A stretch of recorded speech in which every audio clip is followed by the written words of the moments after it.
Assalamualaikum warahmatullahi wabarakatuh. Kami dari kelompok 8 yang beranggotakan saya sendiri yaitu Nur Fajariyah dan M. Rizkan Maidi. Nah, di sini kami akan menjelaskan buku dari Edgar Etkin yaitu Organizational Culture and Leadership, yaitu artinya budaya organisasi dan kepemimpinan. Bagian pertama, budaya organisasi dan definisi kepemimpinan. Budaya merupakan sesuatu yang abstrak, namun kekuatan diciptakan dalam situasi sosial dan organisasi yang berasal dari budaya yang kuat. Jika kita tidak memahami pengoperasian kekuatan ini, kita akan menjadi korban. Nah, dalam literatur manajerial, sering ada implikasi bahwa memiliki budaya penting untuk kinerja yang efektif, dan bahwa semakin kuat budaya, semakin efektif organisasi. Menurut Sken, kebudayaan adalah suatu pola asumsi dasar yang diciptakan, ditemukan atau dikembangkan oleh kelompok tertentu sebagai pembelajaran untuk mengatasi masalah adaptasi eksternal dan integrasi internal yang resmi dan terlaksana dengan baik. Dan oleh karena itu diajarkan kepada anggota-anggota baru sebagai cara yang tepat untuk memahami, memikirkan, dan merasakan terkait dengan masalah-masalah tersebut. Menurut Sken, budaya organisasi mengacu ke suatu sistem makna bersama yang dianut oleh anggota-anggotanya untuk membedakan organisasi itu terhadap organisasi lain. Nah, Sken menjelaskan unsur-unsur budaya, yaitu ada ilmu pengetahuan, kepercayaan, seni, moral, hukum, adat istiadat, perilaku kebiasaan norma masyarakat, asumsi dasar, sistem nilai, pembelajaran atau pewarisan, dan masalah adaptasi eksternal dan integrasi internal. Budaya dan kepemimpinan seperti dua sisi dari mata uang yang sama. Para pemimpin terlebih dahulu membuat budaya ketika mereka membuat kelompok dan organisasi. Setelah budaya ada, mereka menentukan kriteria untuk kepemimpinan dan dengan demikian menentukan siapa yang akan atau tidak akan menjadi pemimpin. Nah, tetapi jika unsur budaya menjadi disfungsional, itu adalah fungsi unik dari kepemimpinan untuk dapat memahami unsur-unsur fungsional dan disfungsional dari budaya yang ada, dan untuk mengelola evolusi budaya dan mengubah sedemikian rupa bahwa kelompok dapat bertahan hidup dalam lingkungannya berubah. Intinya, bagi para pemimpin adalah bahwa jika mereka tidak menjadi sadar akan budaya di mana mereka tertanam, budaya tersebut akan mengelolanya. Nah, pemahaman budaya diinginkan bagi kita semua, tetapi penting bagi para pemimpin jika mereka memimpin. Nah, arti pentingnya budaya organisasi sebagaimana disebutkan tadi atau dijelaskan, kita perlu mengetahui budaya apa yang berkembang di dalam organisasi dan budaya apa yang diinginkan oleh anggota organisasi dalam upaya untuk mempertahankan atau merubah budaya untuk meningkatkan efektivitas organisasi dalam mencapai tujuannya. Bagian kedua yaitu dimensi budaya. Budaya merupakan multidimensional, fenomena multifaset, tidak mudah direduksi menjadi beberapa dimensi utama. Budaya akhirnya mencerminkan upaya kelompok untuk mengatasi dan belajar. Itu adalah sisa dari proses pembelajaran. Budaya demikian tidak hanya memenuhi fungsi memberikan stabilitas, makna, dan prediktabilitas di masa sekarang, tetapi merupakan hasil dari keputusan fungsional efektif di masa lalu kelompok. Salah satu dimensi yang paling penting dari budaya adalah sifat bagaimana realitas, kebenaran, dan informasi didefinisikan. Realitas bisa ada di fisik, kelompok, dan tingkat individu. Dan tes untuk apa yang nyata akan berbeda sesuai dengan tes tingkat terbuka. konsensus sosial, atau pengalaman individu. Kelompok mengembangkan asumsi tentang informasi yang menentukan ketika mereka merasa mereka memiliki informasi yang cukup untuk membuat keputusan, dan asumsi-asumsi mencerminkan asumsi yang lebih mendalam tentang sumber utama dari kebenaran. Apa sebuah fakta, apa informasi, dan apa yang benar masing tidak hanya tergantung pada pengetahuan bersama tentang bahasa formal, tetapi juga pada konteks. Selanjutnya bagian ketiga, peran kepemimpinan dalam membangun, melekatkan, dan mengembangkan budaya. Budaya pada dasarnya muncul dari 3 sumber. Yang pertama, keyakinan, nilai-nilai, dan asumsi pendiri organisasi. Yang kedua, pengalaman belajar anggota kelompok sebagai organisasi berkembang. Dan yang ketiga, keyakinan baru, nilai-nilai, dan asumsi yang dibawa oleh anggota baru dan pemimpin. Nah, selanjutnya peran kepemimpinan dalam membangun tersebut tadi, ada titik penting untuk mengenali bahwa kecemasan pembentukan kelompok biasanya begitu tinggi dan mencakup begitu banyak bidang kelompok, berfungsi bahwa kepemimpinan sangat dicari oleh anggota kelompok. Jika pendiri tidak berhasil dalam mengurangi kecemasan kelompok, pemimpin lain akan diberdayakan oleh kelompok. Nah, maksudnya jika pendiri tidak berhasil mengurangi kecemasannya pada kelompok, pemimpin akan diberdayakan oleh kelompok, oleh anggota kelompok. Nah, keberhasilan organisasi biasanya menghasilkan kebutuhan untuk tumbuh. Dan dengan pertumbuhan dan penuaan, organisasi perlu untuk membedakan diri menjadi fungsional, geografis, produk, pasar, atau unit hierarkis. Salah satu fungsi penting dari kepemimpinan adalah proses ini adalah untuk mengenali konsekuensi berbagai cara untuk membedakan budaya. Subkelompok baru akhirnya akan berbagi pengalaman cukup untuk menciptakan subkultur berdasarkan pekerjaan nasional dan pengalaman unik bersejarah. Setelah diferensiasi tersebut telah terjadi, tugas pemimpin adalah untuk menemukan cara-cara koordinasi, menyelaraskan, atau mengintegrasikan subkultur yang berbeda.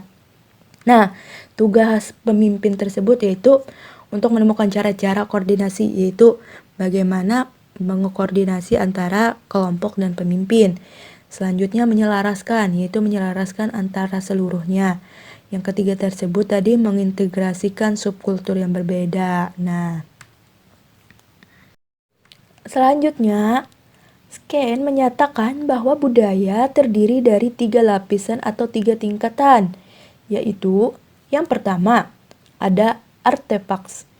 Tingkat pertama atau atas di mana kegiatan atau bentuk organisasi terlihat seperti struktur organisasi maupun proses, lingkungan fisik, organisasi, dan produk-produk yang dihasilkan.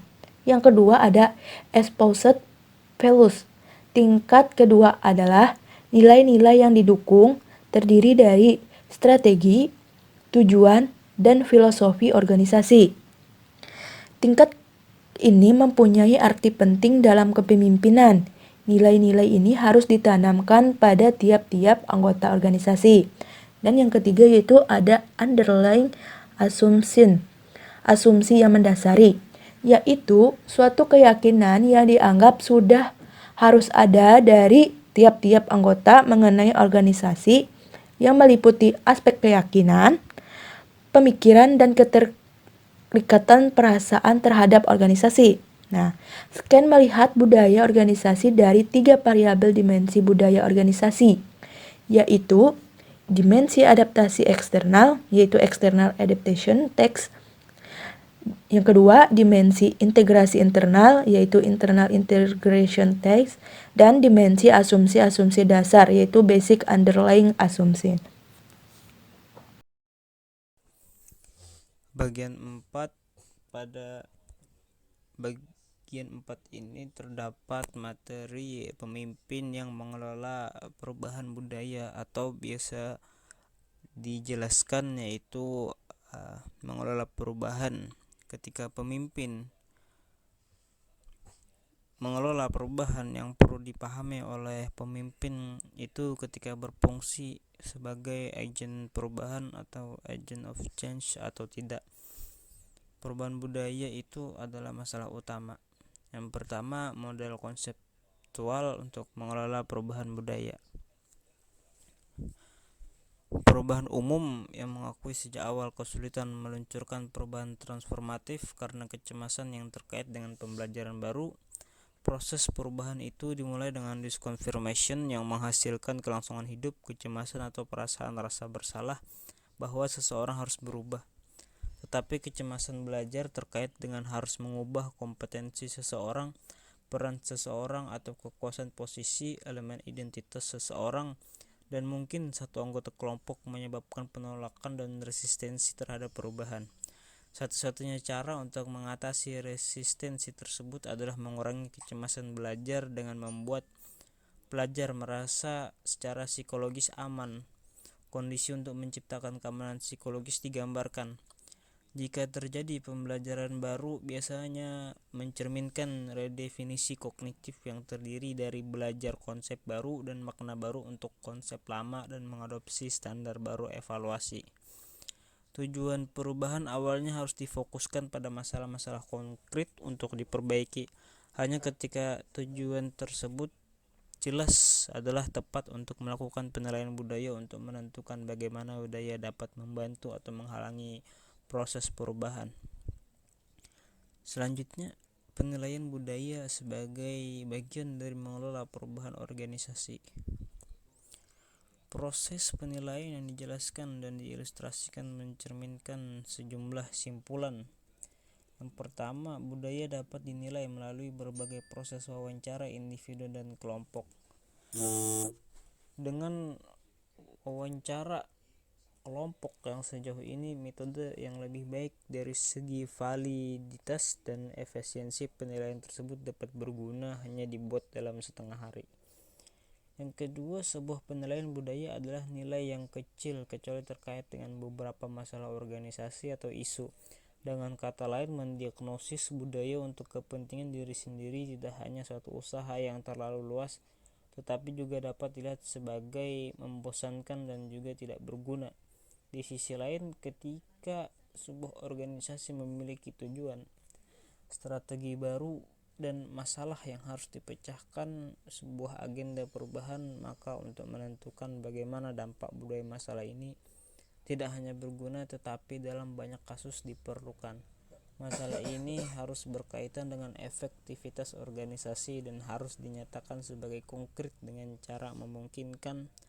Kita tidak bisa mengatakan bahwa budaya itu sendiri adalah sebuah isu atau masalah. Dampak budaya bagaimana organisasi melakukan dan fokus awal harus selalu berada di mana kinerja perlu ditingkatkan.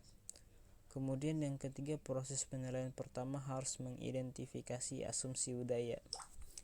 Kemudian menilai mereka dalam hal apakah mereka adalah kekuatan atau kendala apa yang organisasi coba lakukan.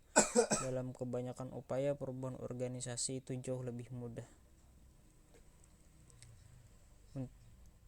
untuk menarik pada kekuatan budaya daripada untuk mengatasi kendala dengan mengubah budaya. Yang keempat, dalam setiap proses penilaian budaya yang harus peka terhadap yang terpisah dari mereka dalam rangka menentukan relevansi dengan apa yang organisasi coba lakukan. Yang kelima, penilaian budaya untuk menjadi berharga itu harus sampai ke tingkat asumsi. Jika sistem klien tidak bisa diasumsikan, tidak dapat menjelaskan perbedaan yang hampir selalu muncul antara nilai-nilai yang dianut dan artefak perilaku yang diamati. Perlu dicatat bahwa proses kelompok 10 langkah yang dijelaskan di sini sangat cepat. Dalam beberapa jam, seseorang bisa mendapatkan pendekatan yang baik dari beberapa asumsi utama. Jika penting bagi orang luar atau peneliti untuk dapat menggambarkan budaya dalam hal yang lebih rinci, maka pengamatan tambahan observasi partisipan, dan penilaian kelompok yang lebih dapat dibuat sampai gambaran yang lengkap muncul. Kemudian ilustrasi perubahan budaya organisasi. Pada bagian ini diilustrasikan 5 perusahaan yang mengalami perubahan budaya organisasi, yakni ada Beta Service Company, Macom, US Army Corps of Engineers, Apple Computer, Shiba JG. Apa yang pemimpin gambarkan sebagai budaya mungkin tidak tertanam begitu dalam untuk menjadi tahan terhadap yang diubah oleh perilaku baru pada bagian dari pemimpin. Oleh karena itu sangat penting bagi konsultan perubahan identitas perilaku aktual yang diinginkan klien untuk berubah. Proses penilaian cukup informal seperti dalam kasus Beta Service Company dan terjadi dalam pertemuan pertama dengan klien. Pelajaran pada kasus Macom bahwa penilaian budaya dilakukan untuk satu tujuan dapat mengungkapkan unsur-unsur budaya yang tidak diantisipasi, belum menjelaskan banyak perilaku yang diamati dari organisasi dan para pemimpinnya. Dalam hal ini sekali unsur-unsur yang lebih dalam dan tak terduga dari budaya diidentifikasi.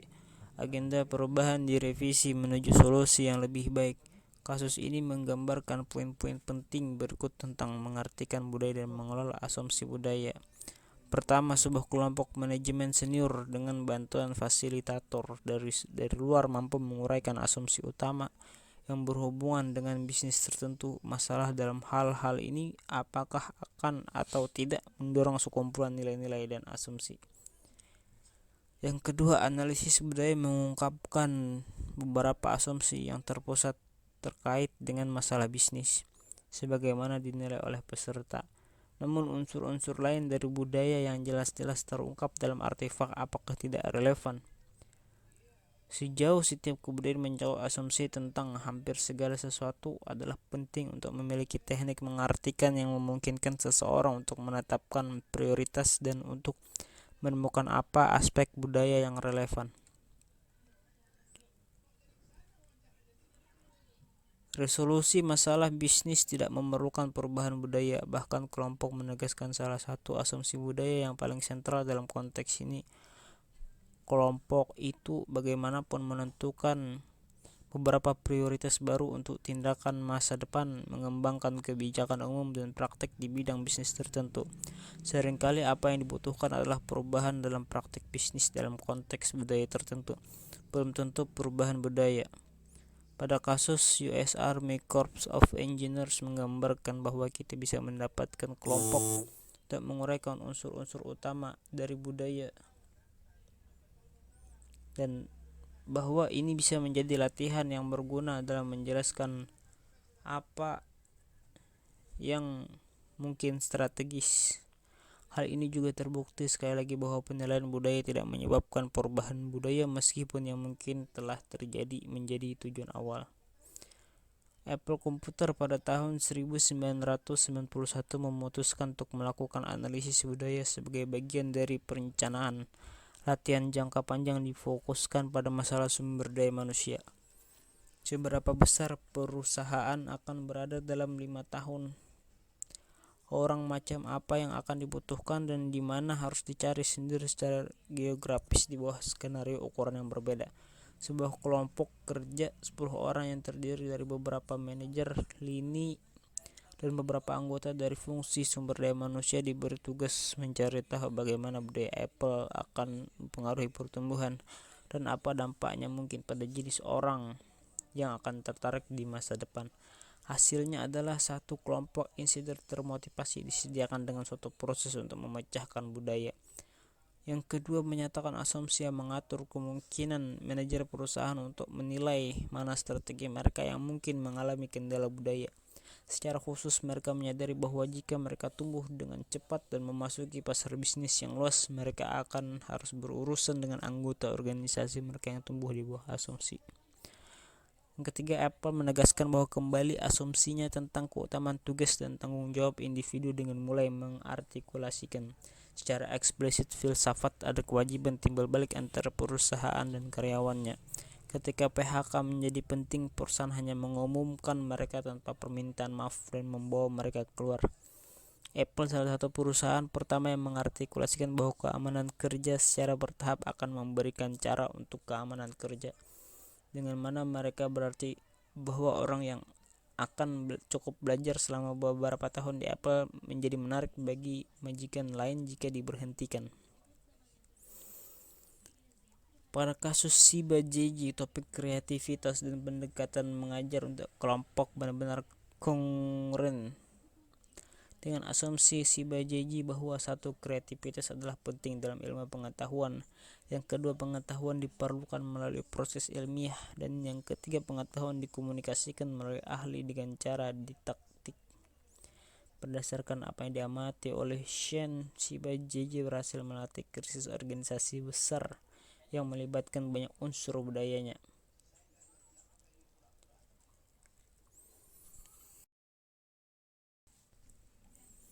Selanjutnya bagian 5, yaitu peran baru untuk pemimpin dan kepemimpinan. Ketika kita mengajukan masalah pembelajaran abadi dalam konteks analisis budaya, kita menghadapi paradoks.